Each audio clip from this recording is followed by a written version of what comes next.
En el mundo se nos dice que seamos determinados con nuestras decisiones. Incluso se nos ha enseñado que nosotros debemos decidir. Y está bien. Sin embargo, los cristianos tenemos un Señor. Eso quiere decir que tenemos un dueño. Tenemos a alguien a quien le debemos la vida. Alguien a quien debemos rendirnos, pero sobre todo a alguien quien nos ama. Los cristianos nos rendimos a la voluntad de Dios. Deuteronomio 30:19 dice: Hoy pongo al cielo y a la tierra por testigos contra ti, de que te he dado a elegir entre la vida y la muerte, entre la bendición y la maldición. Elige pues la vida, para que vivas tú y tus descendientes. Dios nos ha dado dos opciones y ninguna otra más. Sin embargo, Él desea que elijamos la mejor de las dos opciones. ¿Cómo es posible entonces decidir si ya nos está diciendo qué elegir? Jeremías responde esta pregunta. En el capítulo 10, en el versículo 23 dice: Señor, yo sé que el hombre no es dueño de su vida, que no tiene dominio sobre su destino. Bien lo dijo Salomón en Proverbios 3, 5 al 6. Fíate de Jehová de todo tu corazón y no te apoyes en tu propia prudencia. Reconócelo en todos tus caminos y Él enderezará tus veredas. La clave está en ir de la mano con Dios e ir con Él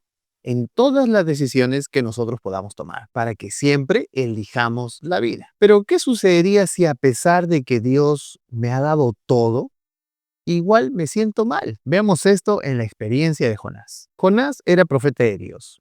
Dios confió en Jonás para una gran misión. Dios amaba a Jonás y cuando lo envió a una misión, Dios mismo iría con él, como ya es costumbre de Dios hacerlo. Entonces Jonás contaba con la confianza divina. Dios lo amaba y lo acompañaría donde fuese enviado. Hasta aquí, nada que temer. Pero, Jonás no quiso. Jonás rechazó a Dios. Jonás se dio el privilegio de decirle no a Dios y sobre todo tomar otro camino.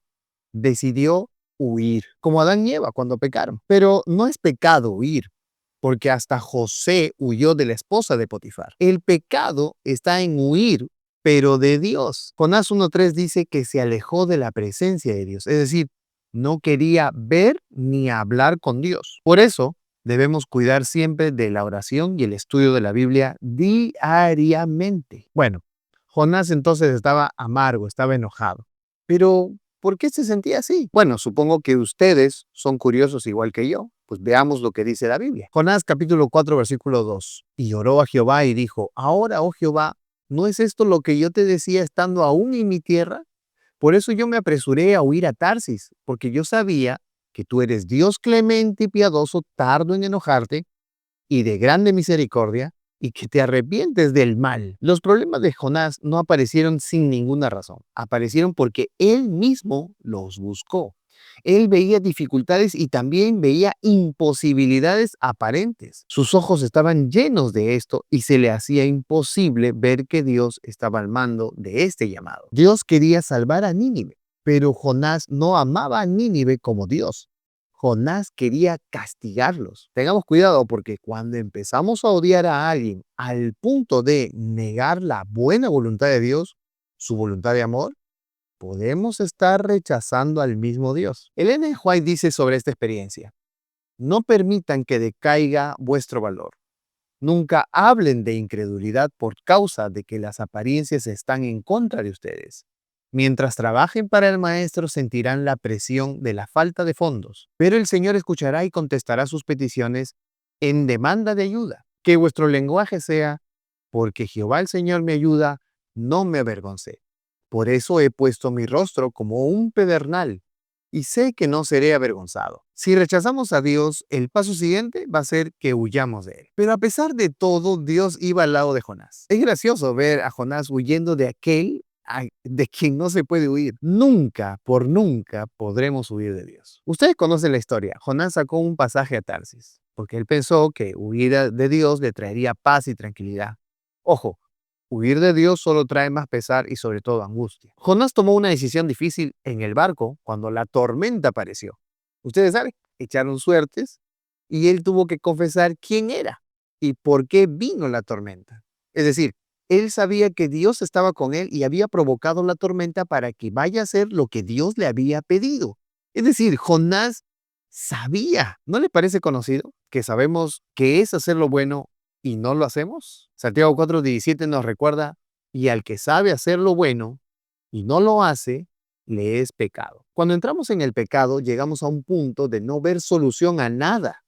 Nos volvemos ciegos. Pensamos que nada cambiará, que todo irá peor. Sometemos a nuestra mente al catastrofismo. Sometemos nuestra mente al enemigo de las almas. Entonces, llegó la angustia para Jonás. En medio de la tormenta y el dolor de su corazón, tomó una decisión difícil.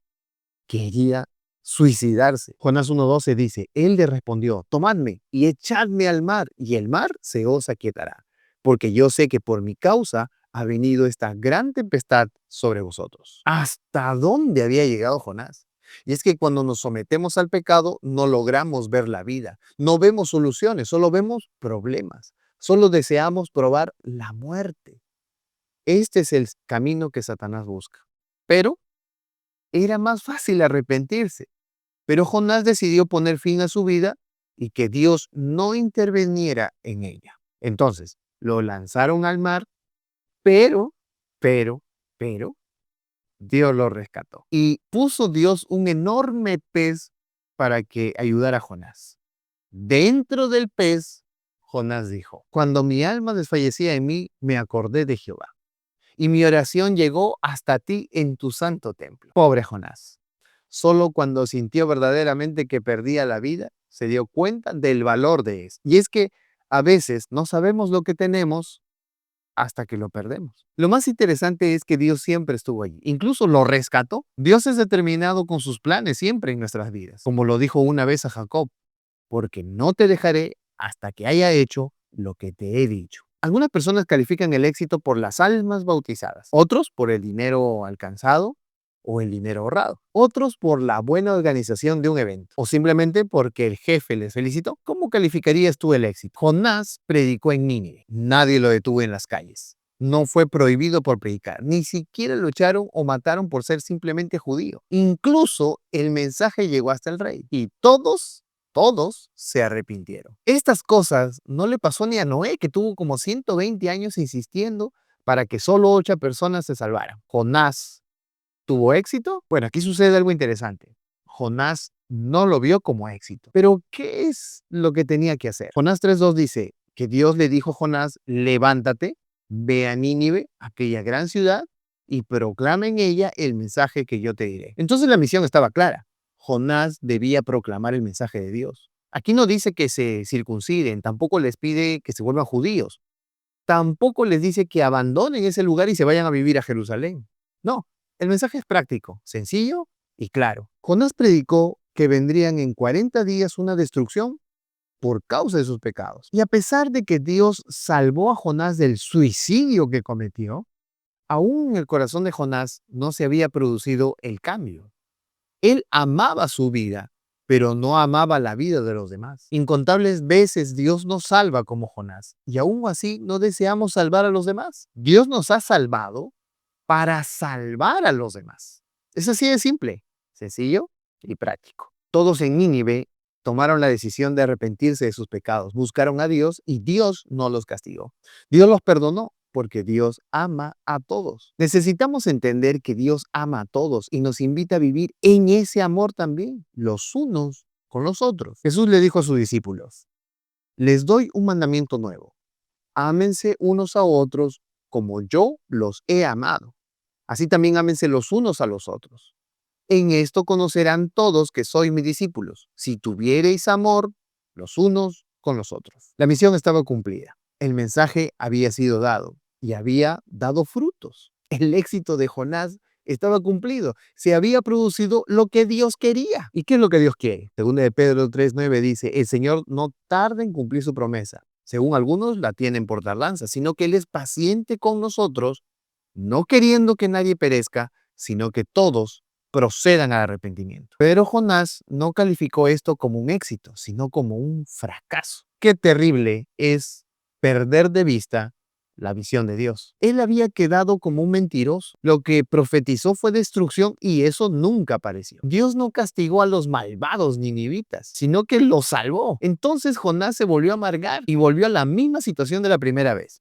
Jonás dijo, Jonás 4:3, ahora pues, oh Jehová, te ruego que me quites la vida, porque mejor me es la muerte que la vida. Otra vez sus delirios de suicidio. La vida no le importaba, porque él quería una vida de acuerdo con sus preferencias, pero no se rendía a aceptar la voluntad de Dios. No comprendía que Dios es amor, que Dios perdona. Él quería que Dios no perdone. Él quería que Dios los castigue de una vez. Jonás quería que Dios haga lo que Jonás quería y no lo que Dios debía hacer. Incluso Jonás se fue hacia el oriente para ver si Dios cumpliría con aniquilar a dicha ciudad. A pesar de nuestro enojo, Dios sigue insistiendo en que aprendamos sobre su carácter y que no nos quede ninguna duda. Dios entonces le dio una última lección a Jonás con la calabacera. La calabacera creció, pero no por consecuencia del cuidado y trabajo de Jonás, sino que creció sola porque Dios quiso. Pero al día siguiente, esta planta que le hacía sombra a Jonás murió porque Dios lo permitió.